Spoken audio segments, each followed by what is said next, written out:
Ürək sağlamlığımızı necə qoruya bilərik? Deməli, ürək sağlamlığını qoruması üçün çox vacib amillərimiz var ki, birinci tövsiyə eləyərdik fiziki aktivliyin artırılması. Çünki son zamanlarda hər birimizdə hipodinamiya, işimizdən dolayı çox rast gəlinən bir hərəkətsizliyimiz ürək-damar xəstəlikləri üçün risk amillərdən biridir. Ən azından səhər və axşam saatlarında 30 dəqiqə piyada gəzmək tövsiyə olunur.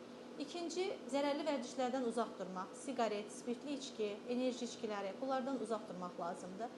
Normal yuxu rejiminə əməl etmək lazımdır. Ən azından 8 saatlıq normal yuxu yatmalıyıq. Bədənimiz üçün lazımlı hormonlar tam yuxunun o saatlarında baş verir ki, biz artıq o 8 saat yuxumuzu tam yatmalıyıq. Yemək vərdişləri bütün dünyada və Azərbaycanda ətin çox istifadəsi, yağlı, tez bişən fast food qidaların qəbulu, bunlar xolesterinin yüksəlməsinə, bizim üçün LDL dediyimiz ağır çəkili xolesterinin qanda artmasına gətirib çıxarır ki, bu da ürək-damar xəstəlikləri üçün birbaşa riskdir.